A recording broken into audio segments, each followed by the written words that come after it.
Halo semuanya, nama aku Atika Filzatilah dari kelas AB Malam. Pada kesempatan kali ini, aku ingin mengajak kalian semua untuk menambah wawasan mengenai presentasi. Kalian pasti sudah pernah atau bahkan sering bukan berpresentasi, baik itu presentasi di kelas tentang mata pelajaran maupun presentasi tentang hal-hal lainnya. Sebenarnya, presentasi itu apa sih? Kalian semua yang sudah sering melakukan presentasi, sudah tahu belum nih mengenai makna dari presentasi? Nah, maka dari itu, yuk kita cari tahu bersama-sama dan mengenal lebih dalam apa itu presentasi. Kata presentasi berasal dari bahasa Inggris, yaitu kata presentation yang artinya menawarkan sesuatu atau menyampaikan sebuah gagasan. Jadi, pada dasarnya, presentasi adalah suatu kegiatan berbicara atau berkomunikasi di hadapan orang banyak untuk menyampaikan gagasan, materi, atau ide mengenai suatu hal. Terlihat sederhana ya?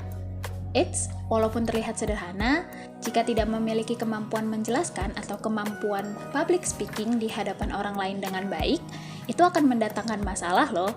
Maka dari itu, presentasi harus dipersiapkan dengan sebaik mungkin. Presentasi harus dilaksanakan dengan baik dan tepat agar setiap maksud dari presenter dapat menarik perhatian audiens dan dapat dipahami dengan baik. Lalu, tujuan presentasi itu apa sih? Sebagian besar dari kita pasti sudah paham bahwa presentasi memiliki tujuan untuk menyampaikan informasi. Tujuan dari presentasi bukan hanya itu saja loh. Presentasi juga dapat bertujuan untuk meyakinkan audiens, memotivasi dan mengajak audiens untuk melakukan suatu kegiatan, melakukan penjualan, membuat ide atau gagasan, dan menyentuh emosi audiens.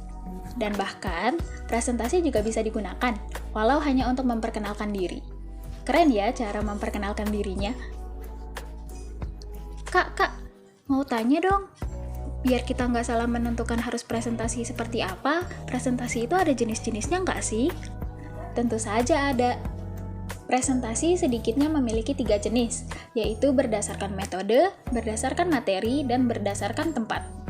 Yang pertama yang akan kita bahas adalah berdasarkan metode. Presentasi berdasarkan metode dibagi menjadi 4. Yang pertama yaitu impromptu atau dadakan. Presentasi ini dilakukan tanpa ada persiapan, alias seorang pembicara ditunjuk langsung secara spontan untuk menyampaikan sebuah informasi. Yang kedua, ada presentasi naskah, yaitu di mana seorang pembicara akan menyampaikan informasinya dengan membaca teks naskah yang sudah dipersiapkan.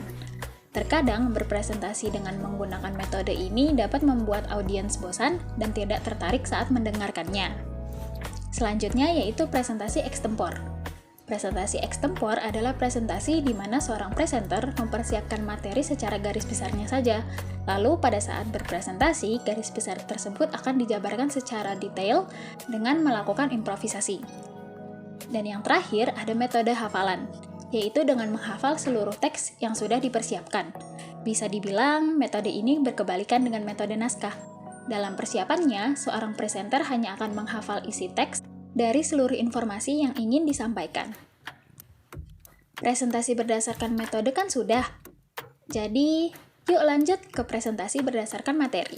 Sebenarnya, presentasi berdasarkan materi banyak sekali jenisnya, tapi yang akan aku highlight di sini adalah presentasi yang paling sering digunakan. Yang pertama, ada presentasi untuk kegiatan ilmiah. Kita semua pasti sudah pernah melakukan presentasi ini, bukan? Yap, saat presentasi mata pelajaran di kelas. Presentasi untuk kegiatan ilmiah sering diartikan sebagai presentasi yang bertujuan untuk kegiatan penelitian dan akademik. Presentasi untuk kegiatan ilmiah ini lebih mengutamakan kebenaran ilmiah. Jadi, presenter harus dapat mengungkapkan penjelasan disertai dengan bukti-bukti pendukung secara ilmiah. Selanjutnya ada presentasi untuk penjualan. Berbeda dengan jenis sebelumnya, presentasi jenis ini memiliki tujuan utama untuk menawarkan suatu barang atau jasa kepada audiens. Poin utama dari presentasi ini adalah isinya, yang berupa penjelasan kepada audiens mengenai suatu produk, baik kegunaan, keunggulan, maupun aspek-aspek lainnya. Oke, sepertinya kalian bisa berbahagia sedikit nih, karena kita sudah mencapai di jenis yang terakhir, yaitu presentasi berdasarkan tempatnya. Jenis ini dibagi menjadi 2, yaitu umum dan khusus. Perbedaan besar yang dapat kita lihat dari 2 jenis ini ada pada audiensnya. Presentasi di tempat umum biasanya memiliki audiens yang heterogen dan memiliki beragam karakteristik. Sedangkan khusus hanya memiliki audiens yang homogen atau hanya kalangan tertentu saja. Mungkin sekian penjelasan dari aku.